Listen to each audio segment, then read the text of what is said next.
सोबत असेल जाणीव। रोखोक बातम्यांसाठी पाहत राहा जाणीव मराठी। होऊ दे जाणीव। लाईक करा, शेअर करा आणि सबस्क्राइब करा आपल्या हक्काचे चॅनल जाणीव मराठी।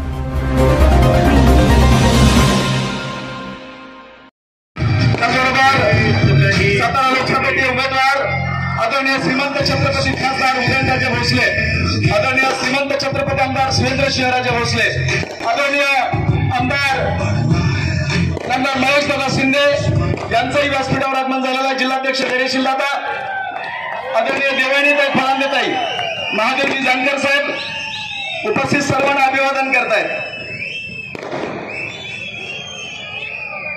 छत्रपती शिवाजी महाराज की जय, छत्रपती शिवाजी महाराज की जय, जय श्री राम।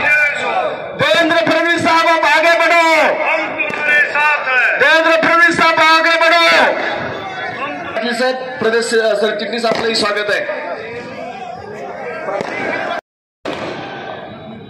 उपस्थित सर्व बंधू आणि भगिनींनो, आज आपण सर्वजण या सातारा जिल्ह्याचा मान आणि शान राखण्यासाठी या ठिकाणी एकत्र आलोय। आपल्या सगळ्यांना माहिती आहे, आताच या ठिकाणी राज्याचे ग्रामविकास मंत्री आमचे नेते गिरीजी महाजन साहेब हेही या ठिकाणी उपस्थित आहेत। आपल्या सगळ्यांना माहिती आहे, आदरणीय देवेंद्रजी ज्या वेळेला या राज्याचे मुख्यमंत्री होते त्यावेळेला प्रथम या जिल्ह्याचा सिंचनाचा प्रश्न जो गेले 40 वर्ष जाणता राज्याला सुटला नाही, तो खटाव माणचा पाणी प्रश्न या राज्यानं सोडून दाखवला। त्याबद्दल पहिल्यांदा सातारकरांच्या वतीनं मी तुमचे आभार मानतो। नेता कसा असावा त्याचं मूर्तिमंत उदाहरण म्हणजे देवेंद्रजी फडणवीस साहेब।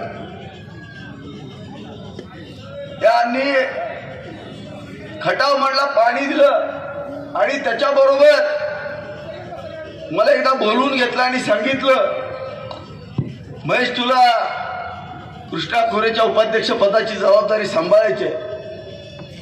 मला आश्चर्य वाटलं, माझ्यासारख्या एका सामान्य कार्यकर्त्याला आज त्यांनी मला एवढी मोठी जबाबदारी दिली। त्याला मुख्यमंत्री एकनाथजी शिंदे साहेब आणि फडणवीस साहेबांनी सांगितलं, ज्या पद्धतीनं कोरेगाव मतदारसंघामध्ये प्रत्येक गावामध्ये सिंचन करून तुम्ही दुष्काळ हटवला, त्याच पद्धतीनं संपूर्ण सातारा जिल्हा आम्हाला दुष्काळमुक्त बघायचंय आणि हे स्वप्न आज त्यांनी पाहिलेलं येत्या 2 वर्षामध्ये आपण पूर्ण करतोय। सातारा तालुक्याच्या पूर्व भागामध्ये ओबीसी आणि सातारा जिल्ह्याच्या पूर्व भागामध्ये ओबीसी आणि एससी समाजामध्ये ज्यांचं फार मोठं संघटन आहे असे ओबीसी समाजाचे युवा नेते आदरणीय दत्तात्रय उर्फ पिंटू गुरव यांचाही आज भारतीय जनता पार्टीमध्ये प्रवेश होतोय। पिंटू गुरव यांनाही विनंती आहे, आपण पक्षामध्ये प्रवेश करतायत। आदरणीय देवेंद्र भाऊ यांच्या शुभ हस्ते प्रवेश होतोय। आदरणीय देवेंद्रजी फडणवीस यांचा स्पर्श म्हणजे परिसराचा स्पर्श आहे। ज्याला ह्या स्पर्श होतो त्याचं सोनं होतं आणि आपल्या सर्वांचं सोनं झाल्याशिवाय राहणार नाही। आपले अपक्ष सातारा 45 लोकसभा मतदारसंघाचे अपेक्ष उमेदवार सदाभाऊ बागल यांनी आदरणीय श्रीमंत छत्रपती खासदार उदयनराजे भोसले यांना बिनशर्त पाठिंबा दिलेला आहे। त्याचबरोबर वीर लहुजी शक्ती सेनेचे जिल्हाध्यक्ष श्री बाळासाहेब जाधव यांनी महाराज साहेबांना पाठिंबा दिलेला आहे। श्री बाळासाहेब जाधव यांना विनंती, आपला या ठिकाणी सत्कार होतोय, सत्काराचा स्वीकार करण्यासाठी पुढे या। हौसले बुलंद है, खड़ा हूं मैं, गिरा नहीं हूं, जंग में अभी बाकी है और मैं हारा भी नहीं हूं। उदयनराजे सातारचे काही आपल्याला संबोधित करतील।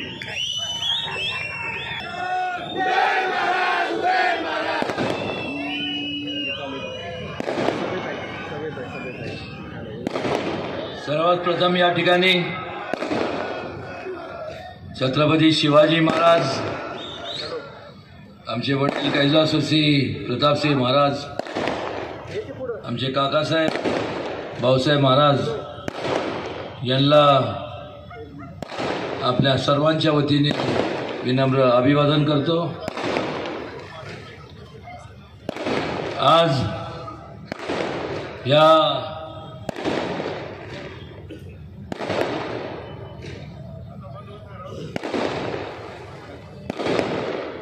आज या 4 तारखेला लागणारा निकाल याच्यावर शिक्कामोर्तब करण्याकरता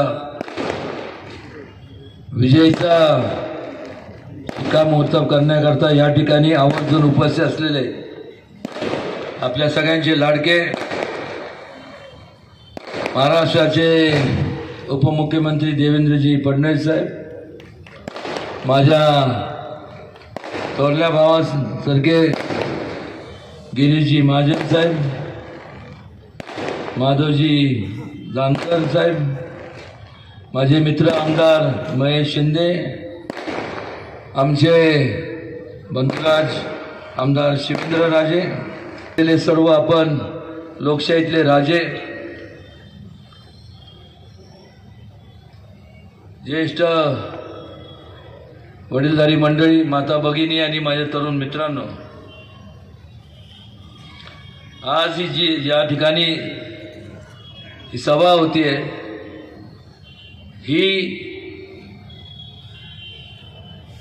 या ठिकाण म्हणजे ही जागा आहे म्हणजे राजधानी सातारा.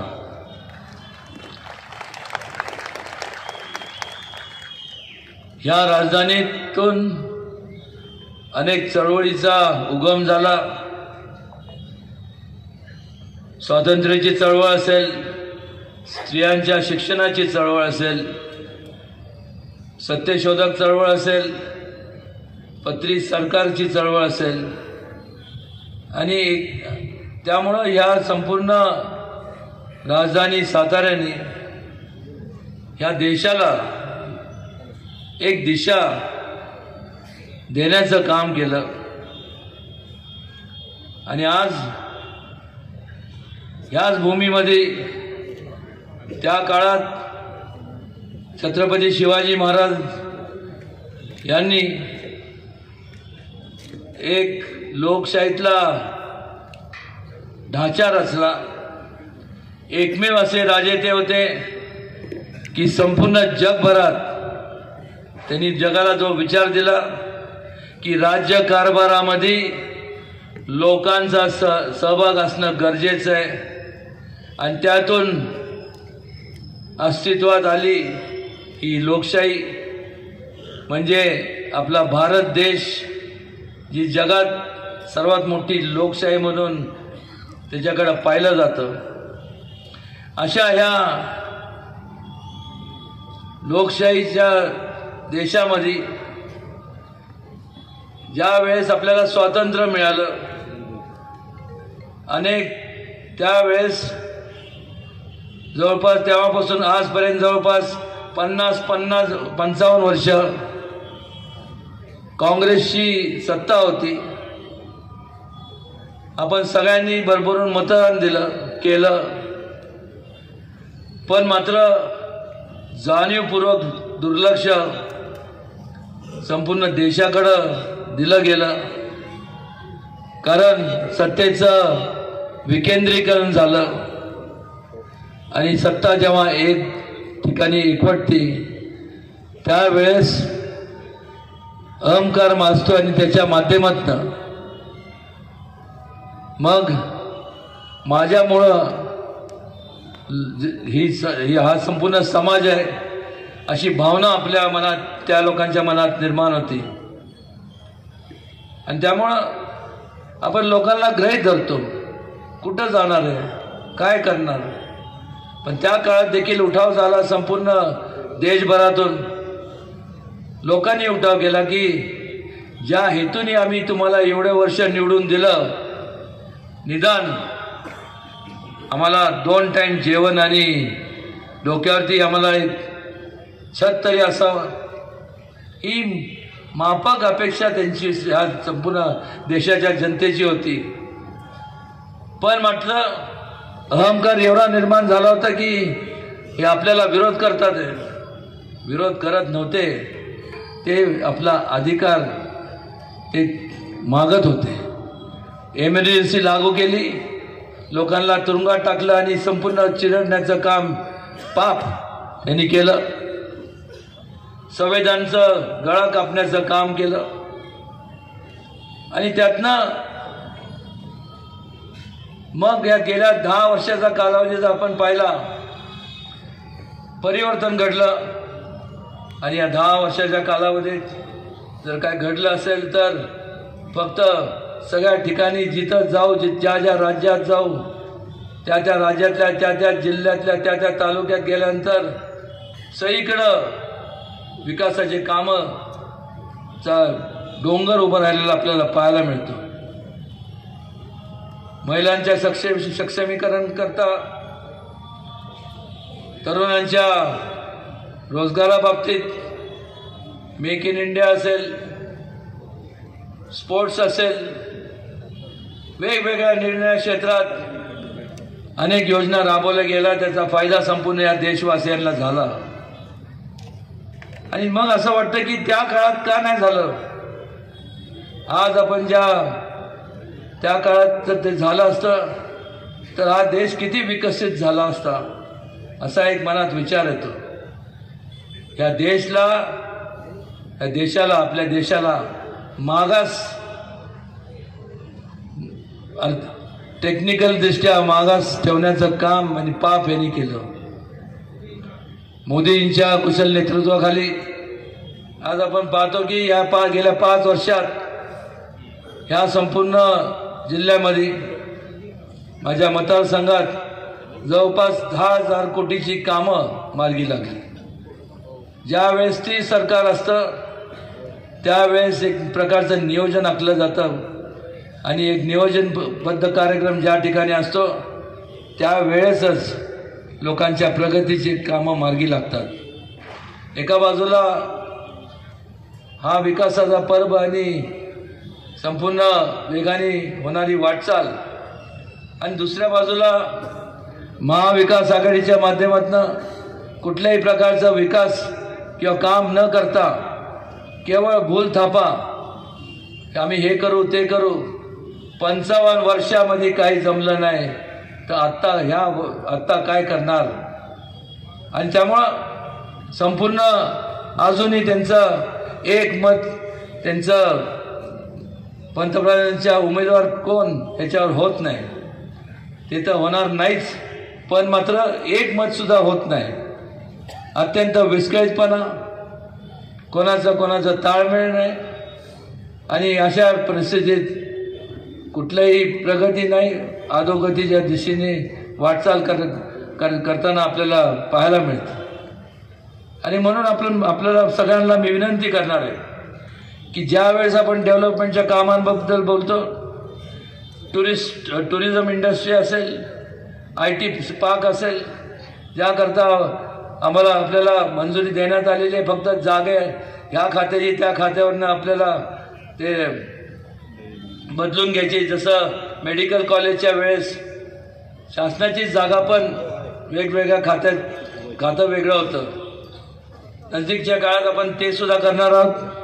या आपल्या संपूर्ण मतदारसंघातनं, या जिल्ह्यातनं जी नदी जाते त्या नदीचं म्हणजे कृष्णा नदीचं शुद्धीकरण आपण हातात घेणार आहोत. नमो गंगाच्या धर्तीवर जय जय कृष्णे हे आपण त्या माध्यमातून आपण शुद्धीकरण हाती घेणार आहोत. MIDCच्या बाबतीत देखील या ठिकाणी रोजगार मिळण्याकरता शिवेंद्रराजे तर प्रयत्नशील आहेतच, पण त्यात एक विचार विनिमय करून मी आदरणीय फडणवीस साहेबांना विनंती करणार की एक बैठक तुमच्या अध्यक्षतेखाली लावली तर तो सुद्धा प्रश्न सुटण्यासारखा आहे. वेगवेगळ्या आपल्या ह्या संपूर्ण आलं असेल, स्ट्रॉबेरी असेल, हळद असेल, बटाटा असेल, आपल्या या संपूर्ण जिल्ह्यामध्ये त्याकरता संशोधन केंद्र, रिसर्च सेंटर उभे करण्यात येणार आहेत. ॲग्रो प्रोसेसिंग वरती जास्तीत जास्त आपण भर देणार आहोत. आणि हे आपण केव्हा करू शकतो, ज्या वेळेस एक सक्षम सरकार असतं, ज्यावेळेस केंद्रात आपलं सरकार आणि राज्यात आपलं सरकार जेव्हा असतं त्यावेळेस सुरळीतपणे कुठलाही अडथळा निर्माण कोणी करत नाही. आणि जास्तीत जास्त वेगाने आपण वाटचाल करू शकतो हे आवर्जून या ठिकाणी मला तुम्हाला सांगावंसं वाटतं. पण मात्र जसं मी सांगितलं की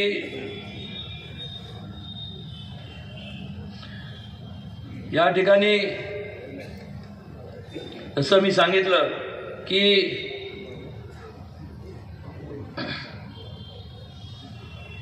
त्याला एक विजन लागतं. आज ते विजन जर आपण पाहिलं तर ते आपल्याला मोदीजींच्या रूपाने आपल्याला ते विजन मिळालंय. आणि त्यामुळं एका बाजूला मोदीजी आणि दुसऱ्या बाजूला राहुल गांधी यांचं जवळपास विचार पण करू शकत नाही आपण. आपल्याला समजा मी एक प्रश्न विचारला की हा देश नेमका आपल्याला कोणाच्या हातात द्यायचा आहे, मोदीजींच्या का राहुल गांधींच्या?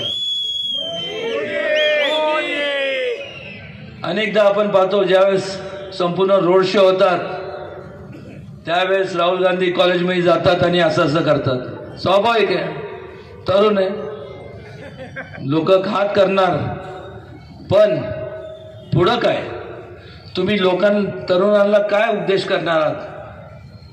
त्यामुळं ज्यांनी एवढ्या वर्ष ज्या काँग्रेसने तरुणांचा विचार केला नाही, फक्त एक घराणेशाहीचा विचार झाला त्या काँग्रेसमध्ये.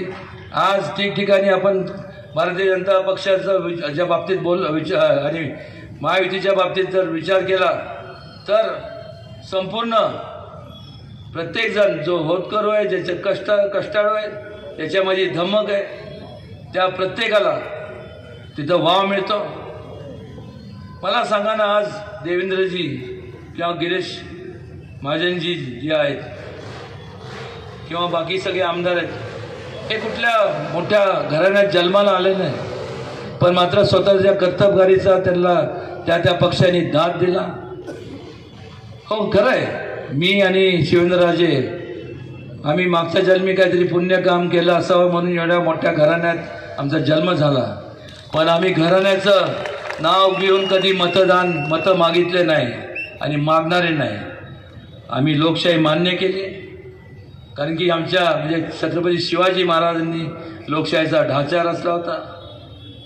आणि आम्ही ज्यावेळेस लोकांसमोर जातो त्यावेळेस एकच सांगतो की जेव्हा तुम्ही आम्हाला निवडून दिलं तेव्हापासून आजपर्यंत ही आम्ही कामं मार्गी लावली. हे करत असताना, बोलत असताना अनुदाने मगाशी मला माफ करा, पण जे या संपूर्ण जिल्ह्याचे त्यांच्याकडे पालक होत आहे त्यांनी आमच्यासारख्या लोकांना सांभाळून घ्यावं, कारण त्यांच्या नावाचा अनुदानाने उल्लेख राहून गेला. मला वाटतं त्याला सुद्धा एक कारण असावं, कारण की सगळ्यांचे नावं घेत असताना आणि शंभूराजांचं वेगळ्या पद्धतीने नाव घेतलं तर ते जास्त हायलाईट होतं असं वाटतंय मला.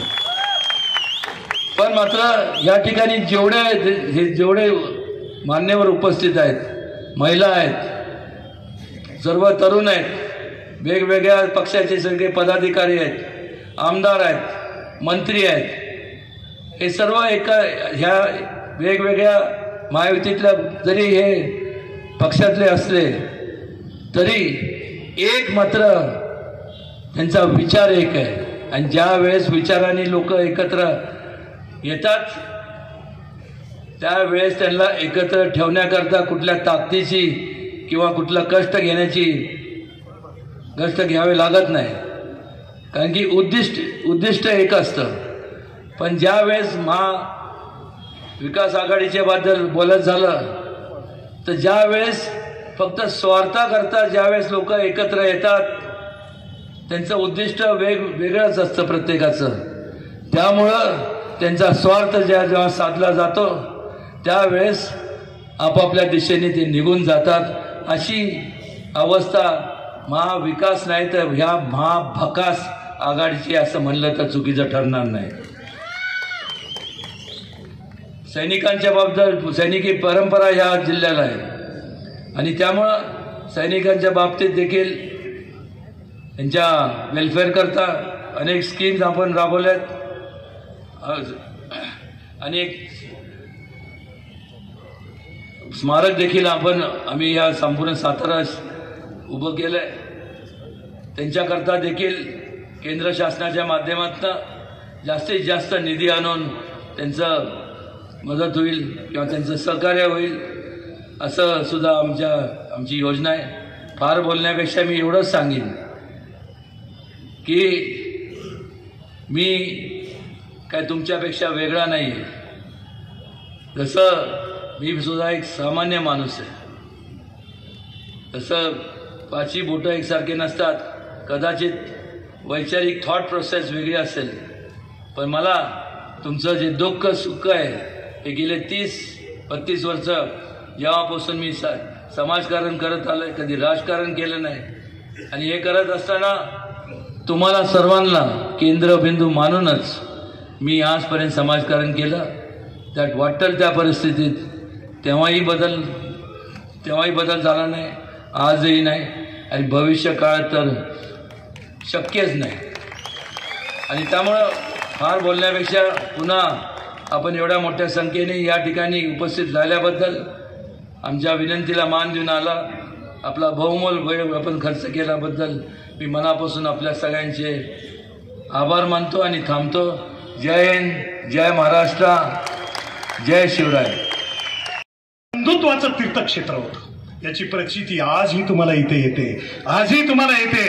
कारण कुठलीही शंका मनात न ठेवता काळजात असलेलं विधान उच्चारानं शिवेंद्रसिंह राजेंसारखा पाठीराखा यांच्या मागे ठामपणाने उभा राहिलेला आहे. आणि हीच ही सगळी 4 विद्यमान मंडळी विजयाचा गुलाल उधळण्यासाठी तुम्हाला इथे यायचं आहे. मी तुम्हाला निमंत्रित करतो, पण एका शब्दात तुमचं वर्णन आणि प्रतिमा सांगतो. तप त्याग ज्ञान. तप त्याग ज्ञान सेवानिशील इत्यादी गुणाची कवचकुंडला लाभलेला बुद्धिवंत आणि बलवंत नेता देवेंद्र भाऊ आपल्याला संबोधित करतील.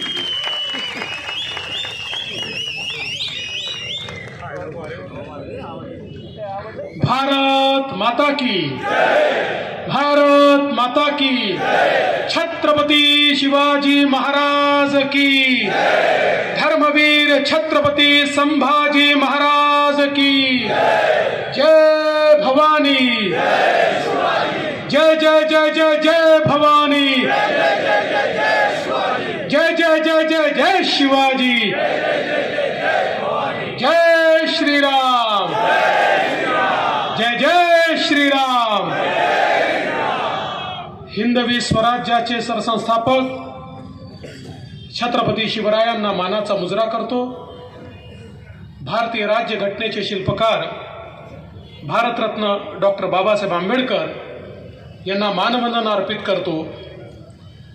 या ठिकाणी आजच्या या विराट सभेमध्ये मंचावर उपस्थित असलेले आपल्या सर्वांचे लाडके नेते आणि उमेदवार श्रीमंत छत्रपती उदयन महाराज भोसले, त्याचप्रमाणे या साताऱ्याचे लाडके आमदार श्रीमंत शिवेंद्रराजे भोसले, मंचावर उपस्थित असलेले शंभूराज देसाईजी, गिरीश महाजनजी, महादेव जानकरजी, भगिनी आणि बंधूंनो, इतकी विराट सभा पाहिल्यानंतर माझ्या मनामध्ये कुठली शंकाच उरलेली नाही. 4 जूनला गुलाल उधळायला साताऱ्यामध्ये आता आपल्याला यावंच लागेल हे मला स्पष्टपणे दिसतंय. बंधू भगिनींनो, साताऱ्यामध्ये अजून एक सभा चालली आहे. मी बाबांना विचारलं, म्हटलं बाबा जरा विचारा ना, पहा ना तिथे किती आहे. बाबांनी माहिती घेतली, या कोपऱ्यात जेवढे लोक बसले आहेत तेवढी सभा तिकडे चालली आहे आणि मैदान भरून ही सभा इकडे चाललेली आहे.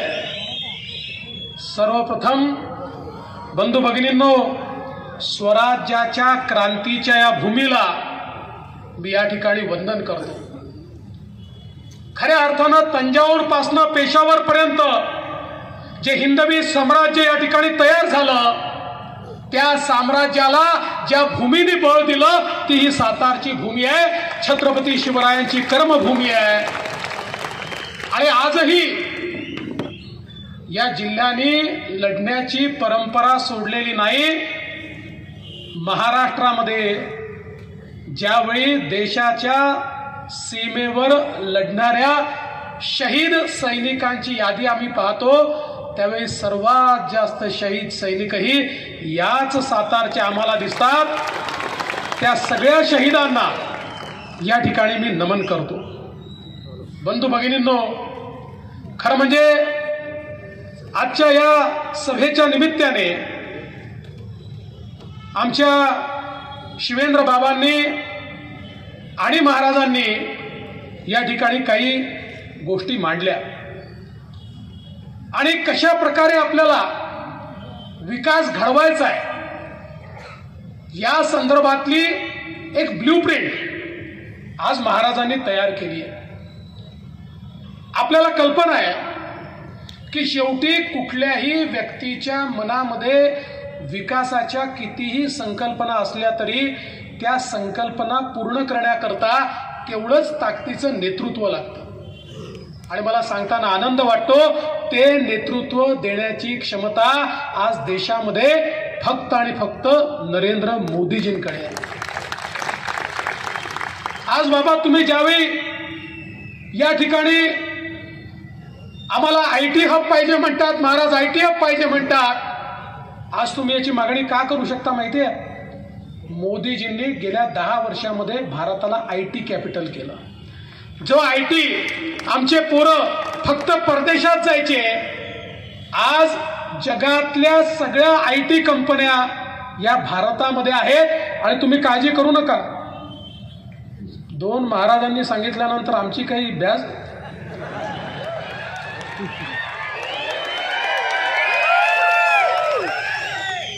IT पार्क असेल, MIDC असेल, इथल्या कॉन्क्रीट रोडची कामं असतील बाबा, किंवा सातारकरांकरता वंदे भारत ट्रेन सुरू करण्याचा विषय असेल, या सगळ्या गोष्टींकरता मोदीजींसोबत आपला प्रतिनिधी लागेल. आमच्या सोबत तर बाबा आहेतच, महाराष्ट्राची एक किल्ली तुमच्याकडे आहेच, पण देशाची किल्ली मिळवायची असेल तर महाराजांना पाठवावं लागेल. मग देशाची किल्ली देखील आपल्याला या ठिकाणी मिळेल. आज आपण पाहतोय महाराष्ट्रामध्ये सरकार आहे बाबा, लामघरचा असेल, बोंडरवाडीचा विषय असेल, तुम्ही लावून धरला, आपण तो केला, त्याच्यामध्ये काही चिंतेचं कारण नाही आहे. आज या ठिकाणी आपला प्रतिनिधी नसताना देखील महाराज 10,000 कोटी रुपयाची कामं तुम्ही या ठिकाणी आणली. जर तुम्ही खासदार म्हणून गेलात किती शून्य लावायचे? बंधू भगिनींनो, मला या निमित्ताने एवढंच सांगायचं आहे, ही निवडणूक जानकर साहेब म्हणाले तशी साधी निवडणूक नाही आहे. ही देशाची निवडणूक आहे. देशाचा नेता आपल्याला निवडायचा आहे. या देशामध्ये सामान्य माणसाच्या आशा, आकांक्षा आणि अपेक्षा कोण पूर्ण करू शकतो तो नेता आपल्याला निवडायचा आहे. या देशाला सशक्त भारत कोण तयार करू शकतो हे आपल्याला निवडायचं आहे. या देशाला कोण सुरक्षित ठेवू शकतो हे आपल्याला निवडायचं आहे. आणि आज ज्यावेळी मतदानाकरता आपण जातो त्यावेळी 2 ध्रुव आपल्याला पाहायला मिळतात. देश वाटला गेलाय, वेगवेगळे पक्ष असतील पण 2 ध्रुव तयार झाले आहेत. एक ध्रुव म्हणजे विश्वगौरव असलेले, विकास पुरुष असलेले आपले नेते माननीय नरेंद्र मोदीजी आहेत. आणि मोदीजींच्या सोबत एकनाथराव शिंदेजींची शिवसेना आहे, अजितदादांची राष्ट्रवादी आहे, आमच्या जानकरांची रासप आहे, त्या ठिकाणी मनसे आहे, त्या ठिकाणी रिपाई आहे, त्या ठिकाणी पिरिपा आहे, त्या ठिकाणी जनसुराज्य आहे, त्या ठिकाणी वेगवेगळ्या 18 पक्ष आपले हे एकत्रित आहेत. आपली एक महायुती या ठिकाणी आहे. दुसरीकडे काय आहे? दुसरीकडे राहुल गांधी आहे. दोन ध्रुव आहे, एकीकडे मोदीजी आहे, एकीकडे राहुल गांधी, दुसरा चॉईसच नाही आहे. पवार साहेब काही प्रधानमंत्री होणार नाही, उद्धव ठाकरेंचा प्रश्नच उठत नाही. त्यामुळे महाराजांना मत दिलं की मोदीजींना मिळतं, इतर कोणाला मत दिलं तर राहुल गांधींना मिळतं. ज्यांना मोदीजींना मत द्यायचं आहे त्यांच्याकरता महाराज आहे, ज्यांना राहुल गांधींना मत द्यायचं आहे त्यांच्याकरता इतर कोणी आहे. I also love you. पण बंधू भगिनींनो, आज आपण बघा, आपली विकासाची गाडी आहे, या गाडीचं मजबूत इंजिन मोदीजी आहे. आणि या वेगवेगळ्या पक्षाच्या बोग्या डब्बे या आपल्या विकासाच्या इंजिनला लागले आहेत. आणि विकासाची गाडी कशी आहे? दीन दलित गोर गरीब आदिवासी शेतकरी शेतमजूर महिला अल्पसंख्याक ओबीसी भटके विमुक्त शेतकरी सगळ्यांना सोबत घेऊन सबका साथ सबका विकास म्हणत मोदीजीची गाडी पुढे जाते, मजबूत इंजिन घेऊन पुढे जाते. दुसरीकडे अवस्था काय आहे? राहुल गांधींच्या गाडीला फक्त इंजिनच आहे, डब्बेच नाही आहे. राहुल गांधी म्हणतात मी इंजिन आहे, पवार साहेब म्हणतात मी इंजिन आहे, उद्धव ठाकरे म्हणतात मी इंजिन आहे, ममता बॅनर्जी म्हणते मी इंजिन आहे, लालूजीचा पोरगा म्हणतो मी इंजिन आहे, मुलायम सिंगाचा पोरगा म्हणतो मी इंजिन आहे, स्टॅलिन म्हणतो मी इंजिन आहे. तिथे प्रत्येक जण इंजिन आहे, तिथे डब्बाच नाही आहे. आणि इंजिन मध्ये सामान्य माणसाला बसायला जागा नसते, इंजिन मध्ये केवळ ड्रायव्हर त्या ठिकाणी बसतो. बंधू भगिनींनो, राहुल गांधींच्या इंजिन मध्ये फक्त सोनियाजी आणि प्रियंकाजींकरता जागा आहे. पवार साहेबांच्या इंजिन मध्ये तुमच्याकरता जागा नाही आहे, फक्त सुप्रियाताईंकरता जागा आहे.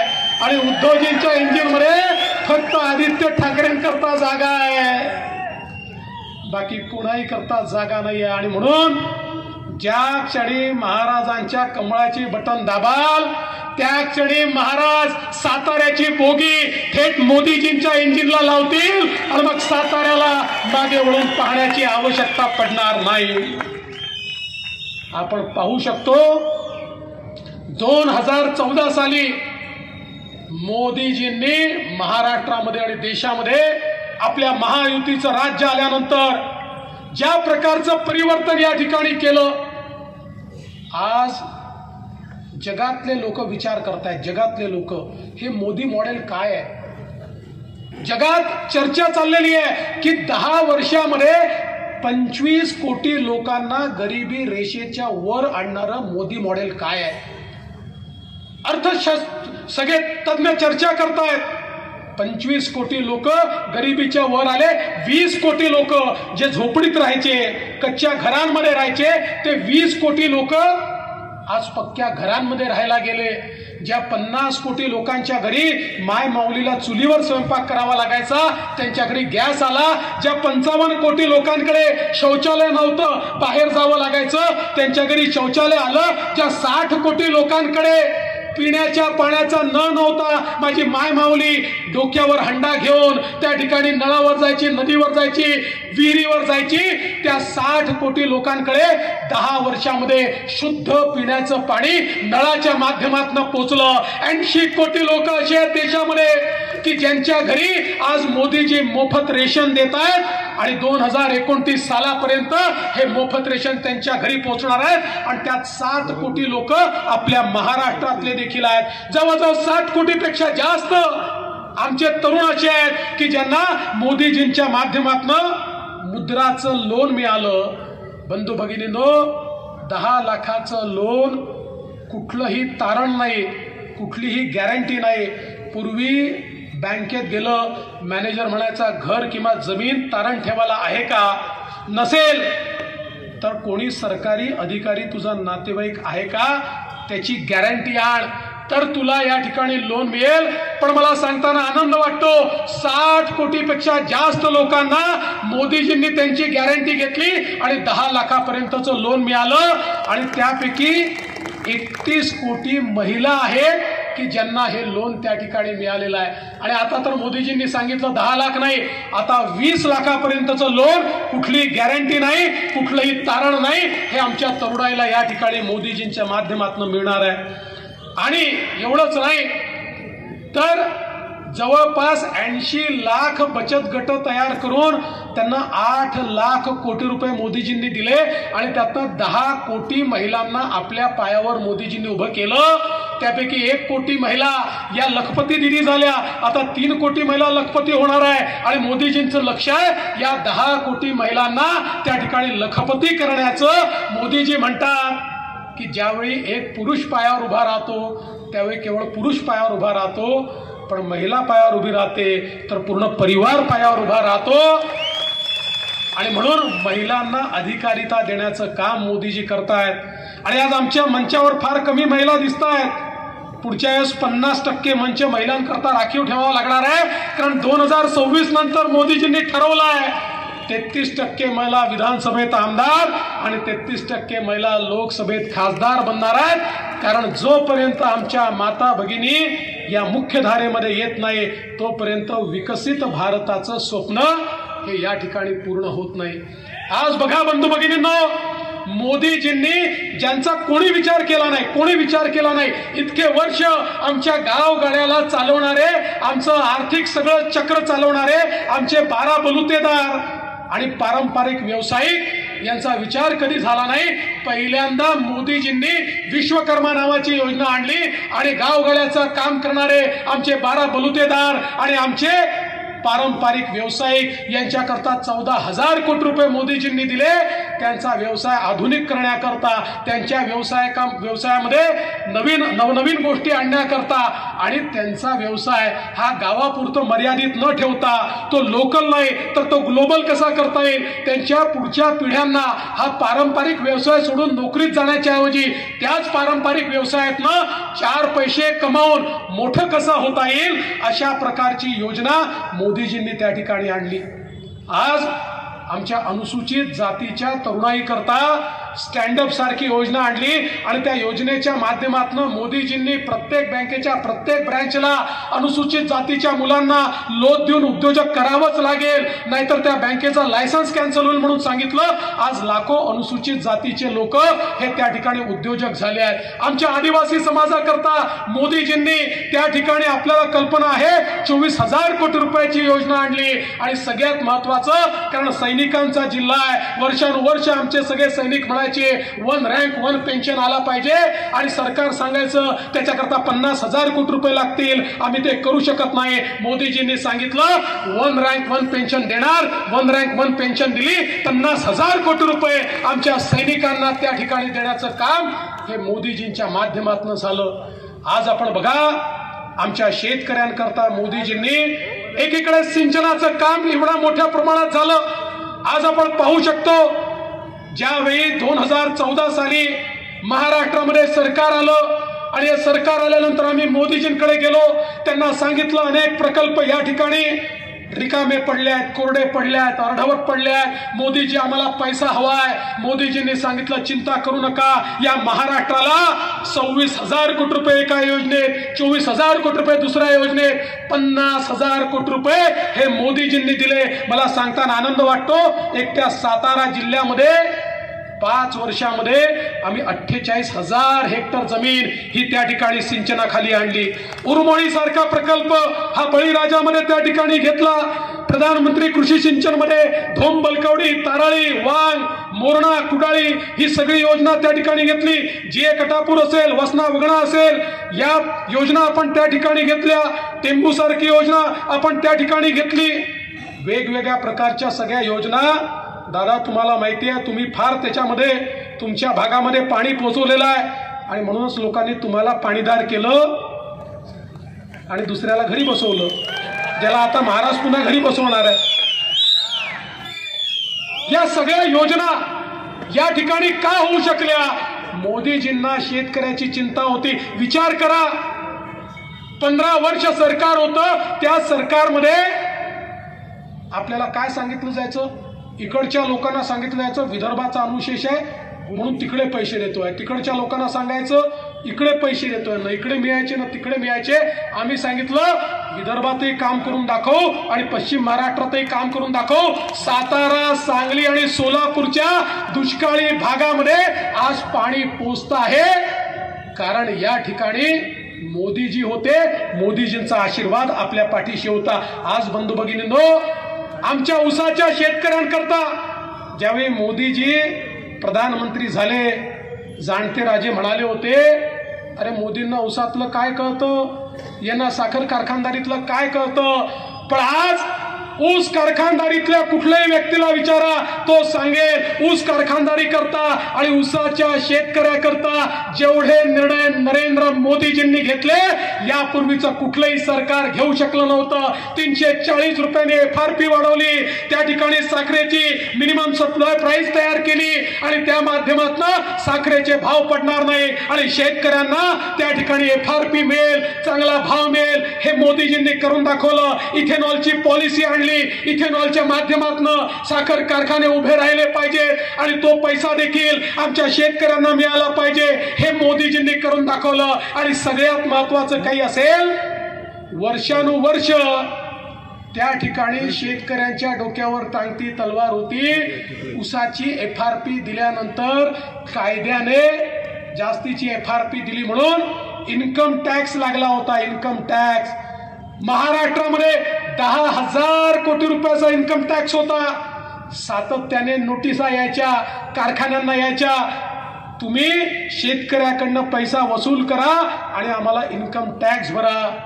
मला आठवतं त्या ठिकाणी मनमोहन सिंगजी प्रधानमंत्री होते, किमान 5 वेळा शरद पवार साहेब डेलिगेशन घेऊन गेले आणि सगळ्यांना सांगितलं आता आपण जाऊ आणि हा इन्कम टॅक्स रद्द करून आणू.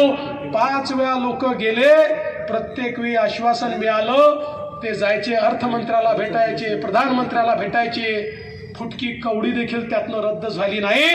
उलट शेवटी कारखानदार हायकोर्टात गेले, हारले, सुप्रीम कोर्टात गेले, हारले. शेतकऱ्याकडनं इन्कम टॅक्स वसूल करण्याची वेळ आली होती, नाही तर कारखाने बंद पडले असते. आम्ही मोदीजींकडे गेलो, मोदीजींना परिस्थिती सांगितली.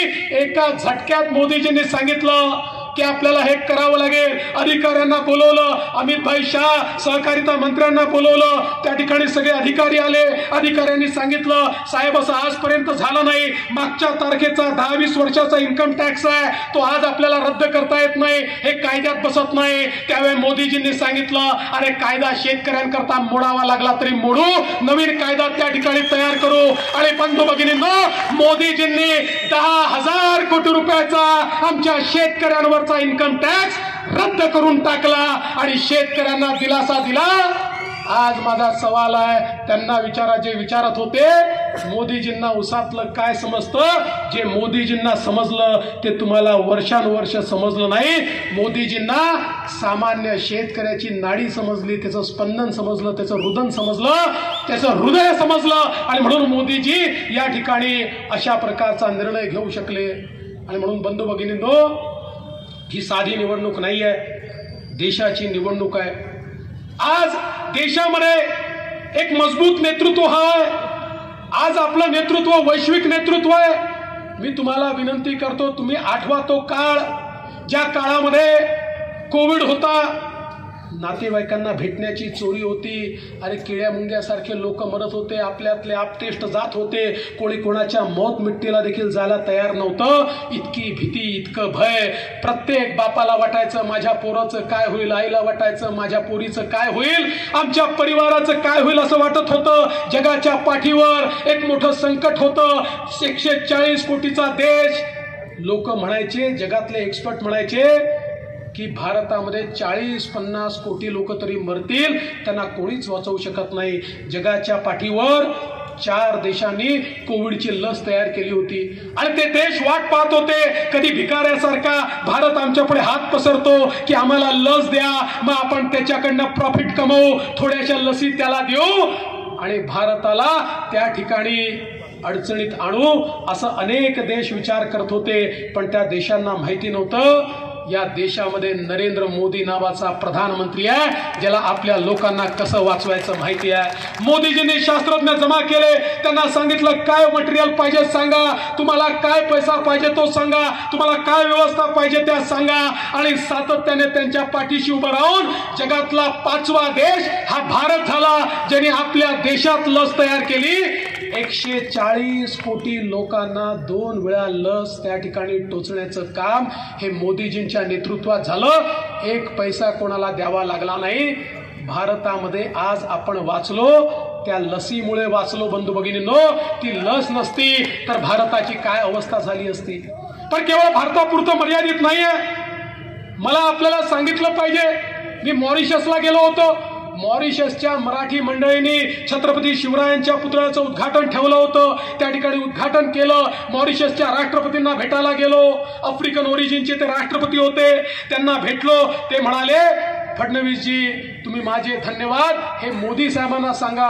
म्हटलं कशा करता तुमचे धन्यवाद. म्हणाले कोविडमध्ये माझा मॉरिशस जिवंत राहिला, कारण मोदीजींनी मला लस दिली. त्यांनी लस दिली नसती तर माझा मॉरिशस जिवंत राहिला नसता.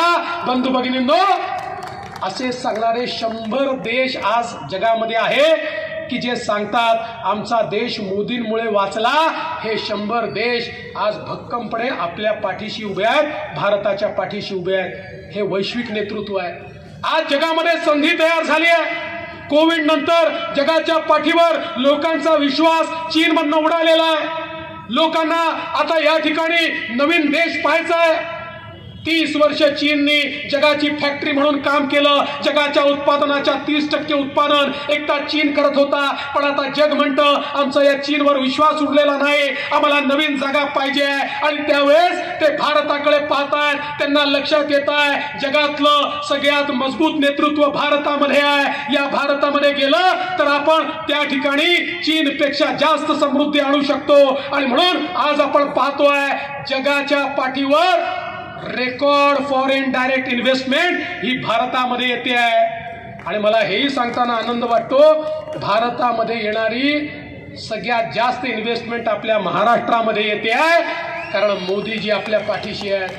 त्यामुळे येत्या काळामध्ये जगाची फॅक्टरी चीन राहणार नाही, जगाची फॅक्टरी भारत होणार आहे.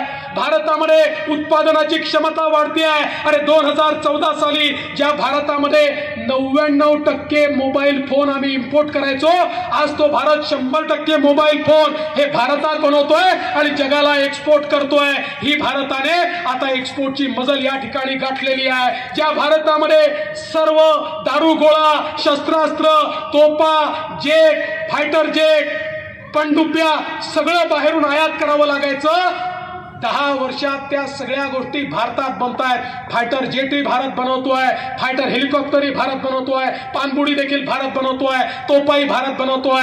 अरे एवढंच काय, आता या भारताने अग्नि मिसाईल तयार केलं. 7000 किलोमीटर दूर कुठेही शत्रूचं ठाणं असेल, भारतातनं अग्नि मिसाईल टाकलं की थेट ते ठाणं त्या ठिकाणी नेस्तनाभूत करू शकतं. अशा प्रकारचं अग्नि मिसाईल जे केवळ त्या ठिकाणी अमेरिका, रशिया आणि चीनकडे आहे, आता ते अग्नि मिसाईल भारताकडे देखील आहे. हे भारताने केलेली प्रगती आहे. हा आत्मनिर्भर भारत आहे. हा भारत या ठिकाणी आत्मविश्वासाने उभा असलेला भारत आहे. आणि म्हणून बंधू भगिनींनो, भारताकडे वाकडी नजर करून पाहण्याची कोणाची हिंमत नाही आहे. अरे तुम्ही आठवा तो काळ, ज्या काळामध्ये या भारतामध्ये, मुंबईमध्ये, पुण्यामध्ये बॉम्बस्फोट व्हायचे. काय करायचं आमचं सरकार, बॉम्बस्फोट झाला की आपलं सरकार त्या ठिकाणी पाकिस्तानचा निषेध करायचं, तो पुन्हा बॉम्बस्फोट करायचा, मग तीव्र निषेध करायचे, मग तो पुन्हा बॉम्बस्फोट करायचा, मग अतितीव्र निषेध करायचे, मग तो पुन्हा बॉम्बस्फोट करायचा. हे अमेरिकेत जायचे, अमेरिकेच्या राष्ट्रपतीला म्हणायचे बघा बघा तो पाकिस्तान आमच्याकडे येतो, बॉम्बस्फोट करतो, तुम्ही त्याला समजवा. बंधू भगिनींनो, मोदीजी देशाचे पंतप्रधान झाले, आपल्या देशामध्ये बॉम्बस्फोट केला, मोदीजींनी सोडलं नाही, अमेरिकेकडे गेले नाही, थेट पाकिस्तानमध्ये घुसून सर्जिकल स्ट्राईक केला, एअर स्ट्राईक केला आणि आतंकवाद्यांना मारलं. माझा तुम्हाला सवाल आहे, सांगा 2019 नंतर पाकिस्तानच्या बापाची तरी हिंमत झाली का भारतामध्ये बॉम्बस्फोट करण्याची? एकही बॉम्बस्फोट या भारतात कोणी करू शकलं नाही. आता पाकिस्तान असो, चीन असो, कोणी वाकडी नजर करून आपल्याकडे पाहू शकत नाही. बंधू भगिनींनो, माननीय मोदीजींनी काय सांगितलं? मोदीजींनी सांगितलं पिछले 10 साल ये तो ट्रेलर था, असली पिक्चर अगले 5 साल में हमको देखना है. मोदीजींनी सांगितलं काय म्हणाले? मोदीजी म्हणाले हो मला तिसऱ्यांदा प्रधानमंत्री व्हायचं आहे, पण तिसऱ्यांदा प्रधानमंत्री होत असताना माझी प्रेरणा ही या ठिकाणी छत्रपती शिवाजी महाराज आहेत. कारण मोदीजी म्हणाले छत्रपती शिवाजी महाराजांनी राज्याभिषेक केला, तो सगळ्या जगाला दाखवण्याकरता हिंदवी स्वराज्य स्थापन झालाय, रयतेचं राज्य स्थापन झालाय. पण एकही दिवस ते सिंहासनावर बसले नाही. दुसऱ्या दिवशी घोड्यावर मान ठोकली आणि पुन्हा लढायला निघाले, स्वराज्याच्या विस्ताराकरता निघाले. तशाच प्रकारे छत्रपती शिवाजी महाराजांचा आशीर्वाद घेऊन या ठिकाणी मला तिसऱ्यांदा बसायचा आहे, या भारताला एक समृद्ध भारत तयार करण्याकरता. आणि बंधू भगिनींनो, या ठिकाणी समृद्ध भारत तयार करण्याकरता ज्यावेळी मोदीजी तिसऱ्यांदा शपथ घेण्याकरता त्या ठिकाणी असतील, त्यावेळी साताऱ्याची शान असलेले बंधू भगिनींनो, या साताऱ्याचा अभिमान असलेले छत्रपती उदयन महाराज हे देखील त्यांच्या सोबत तिथे दिसले पाहिजे.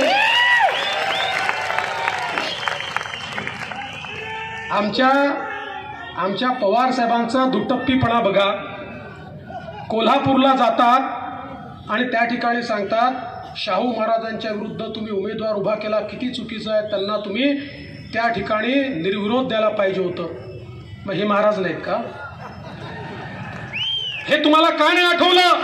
जर तुम्हाला तिथे आठवतं तर इथे तुम्ही म्हणायला पाहिजे होतं ठीक आहे, या ठिकाणी या गादीचा मान आहे, छत्रपती उदयन महाराज उभे आहेत, मी उमेदवार उभा करणार नाही. पण तुम्ही उमेदवार उभा केला आणि तोही असा उमेदवार उभा केला ज्यांनी शौचालयातही पैसे खाल्ले. अरे महाराजांच्या विरुद्ध उमेदवार उभा करायचा तर तोडीचा उमेदवार उभा केला पाहिजे होता.